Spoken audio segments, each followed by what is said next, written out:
నీలోఫర్ ఆసుపత్రిలో రోగులకు సరిగా సేవలు అందడం లేదా? ఎక్కడ చూసినా చెత్త చెదారమే దర్శనమిస్తోందా?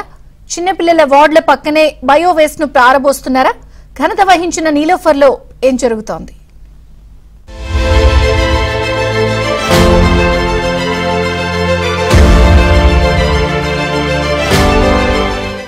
నీలోఫర్ ఆసుపత్రి ఎంతో చారిత్రాత్మకమైనది.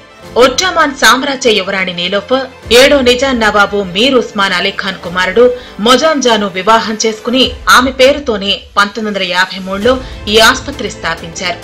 ఈ యువరాణి చెలికత్తెల్లో ఒకరు ప్రసవం సమయంలో మరణించారు.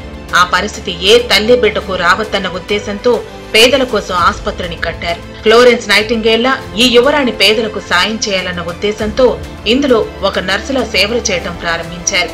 ఇంతటి ఘన చరిత్ర ఉన్న నీలోఫర్ ఆసుపత్రి ఇప్పుడు సమస్యల సుడిగుండంలో కొట్టుమిట్టాడుతోంది.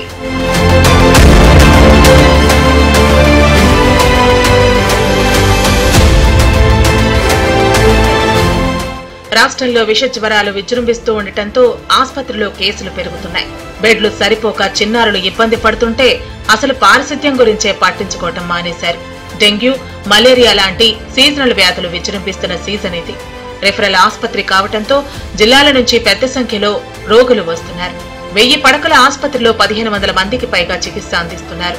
రోగులకు పడకలు సరిపోకపోతే వాటిని పెంచేందుకు కృషి చేయాలి కానీ చెప్పుల కోసం గదిని ఏర్పాటు చేశారు.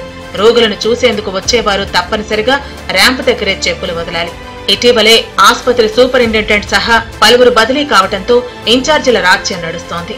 వీరు ర్యాంప్ దగ్గర ఉంచాల్సిన చెప్పులను పీడియాట్రిక్ వార్డులున్న భవనంలోని ఓ గదిలో వేస్తున్నారు. దీంతో చెప్పుల డంప్ పేరుకుపోయింది. ఇది ఓ డంప్ యార్డ్లా తయారైంది.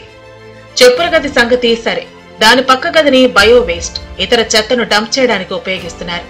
గదంలో చెత్తను ఎప్పటికప్పుడు తరలించేవారు. ఇప్పుడు చెత్తంతా తీసుకొచ్చి పిల్లలకు చికిత్స అందిస్తున్న రూమ్ల పక్కన డంప్ చేస్తుండటంతో తీవ్రమైన దుర్వాసన వస్తోంది. దాదాపు 300 పడకలున్న చిన్నారుల వార్డుల వెనకాలే ఉన్న ఈ గదుల నుంచి మురుగు వాసన వస్తోంది. దీంతో తల్లి బిడ్డలు ఇబ్బంది పడుతున్నారు.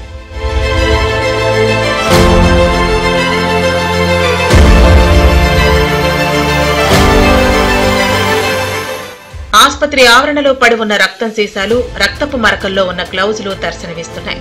భరించరాని కంపు వస్తోంది. అందుకే జబ్బొచ్చినా ఇంట్లోనే గోళీ వేసుకుంటాం కానీ నీలోఫర్ కు మాత్రం వెళ్లటం సరికాదన్న అభిప్రాయం రోగుల్లో ఉంది. తెలంగాణలోని అతిపెద్ద పిల్లల ఆసుపత్రి నీలోఫర్. పేద చిన్నారులకు ఏ సమస్య వచ్చినా ఇక్కడికి రావాల్సిందే.